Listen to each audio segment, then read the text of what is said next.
Guardrail went straight through the front windshield and out the back. This thing was out to kill somebody. Well, take a look at this video and you can see what that Middle Tennessee father is talking about.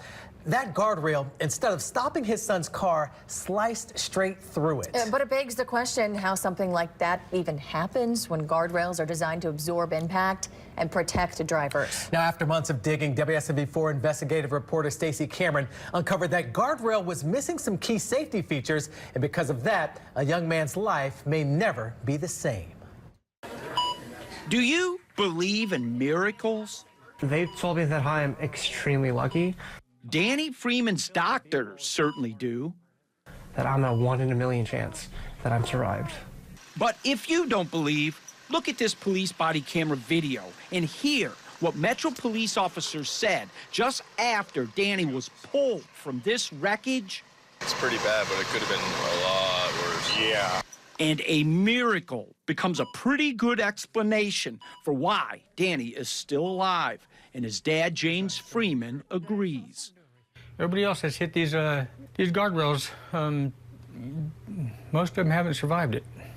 The accident happened just before 2 a.m. last May 29th when Danny was driving home from work. A police report says drugs and alcohol aren't suspected. And while Danny survived, I have no recollection of it at all. He didn't walk away. That's because when Danny's small SUV hit the guardrail head on, instead of slowing him down, it turned into a spear. From the front windshield all the way to the back. And the crash left Danny paralyzed from the chest down. You hit a guardrail. Yeah. A guardrail that's supposed to save you from a horrible accident. Exactly. It didn't do that. Did not. In fact, if the guardrail wasn't there, I probably would have been a lot safer. You think you wouldn't be paralyzed today? I think I wouldn't even be in the hospital, honestly. Danny's not alone in that belief. Are you shocked that he survived that accident? I am more than shocked. Ron Fowler is a guardrail safety expert and director of the Midwest Roadside Safety Facility. He says Danny crashed into a blunt-end guardrail, and unlike modern systems that absorb impact, blunt ends are rounded like a spoon. Back in 1994, the Federal Highway Administration warned states to replace them, calling blunt ends a serious hazard because they were piercing through cars and accidents all across the country.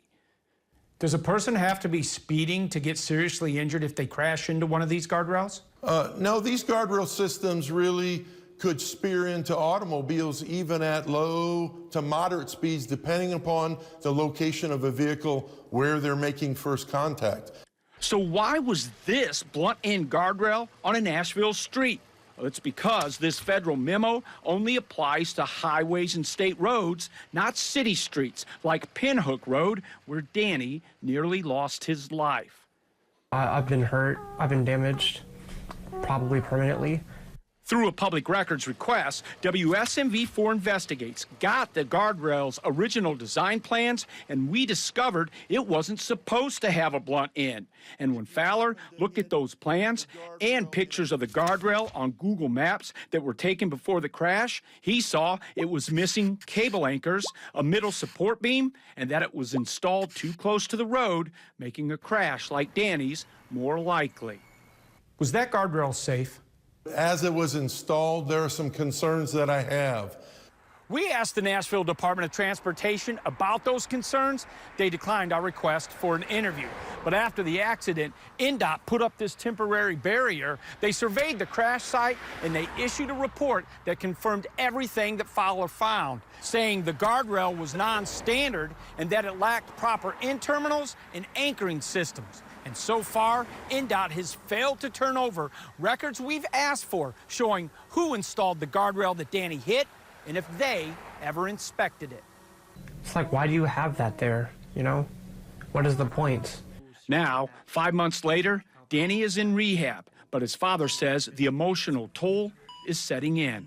It's just now dawning on him that this is probably going to be a life-changing and life-altering experience for all of us. And with no health insurance, Danny's medical bills have already topped $1 million. But still, James, his faith hasn't wavered. Myself, I've just been giving it to God. saying he believes God performed a miracle the night his son survived this crash, so now he's praying for another and believing that one day Danny will walk again.